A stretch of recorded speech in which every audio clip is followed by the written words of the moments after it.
সিলেটের উপশহরে knowledge Harbour school and কলেজের বার্ষিক ক্রীড়া প্রতিযোগিতার পুরস্কার বিতরণী অনুষ্ঠিত হয়েছে।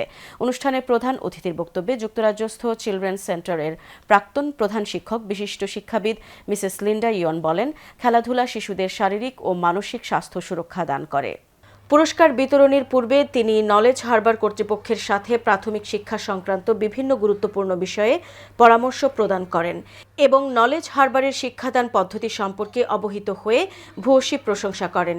তিনি নলেজ হারবার স্কুল অ্যান্ড কলেজের শিক্ষক প্রশিক্ষণ সহ বিভিন্ন শিক্ষা বিষয়ক প্রজেক্টে সহযোগিতা করতে একমত হন। অনুষ্ঠানে সভাপতির বক্তব্য রাখেন নলেজ হারবার স্কুল অ্যান্ড কলেজের চেয়ারম্যান বিশিষ্ট ব্যবসায়ী মনির আহমদ। শিক্ষিকা শামীমা সুলতানার উপস্থাপনায় অনুষ্ঠানের শুরুতে স্বাগত বক্তব্য রাখেন প্রতিষ্ঠানের অধ্যক্ষ কবি নজমুল আনসারি। বিশেষ অতিথি হিসেবে বক্তব্য রাখেন সিটি অফ লন্ডন প্রাইমারি স্কুলের শিক্ষক মিসেস জেবা বেগম, উপাধ্যক্ষ ওমর শরীফ, নোমান ও রুবেল আহমদ। এছাড়াও অনুষ্ঠানে উপস্থিত ছিলেন প্রতিষ্ঠানের চেয়ারম্যানের সহধর্মিণী যুক্তরাজ্য প্রবাসী দিলরুবা খাতুন জেনি, ক্রীড়া প্রতিযোগিতা বাস্তবায়ন উপকমিটির convener Rakib Ali, co convener Arjan Mia এবং সালমান আহমদ সহ প্রতিষ্ঠানের শিক্ষক ও অভিভাবকবৃন্দ। প্রায় 2 শতাধিক শিক্ষার্থীরা ক্রীড়া প্রতিযোগিতায় বিভিন্ন ইভেন্টে অংশগ্রহণ করে এবং পুরস্কার লাভ করে।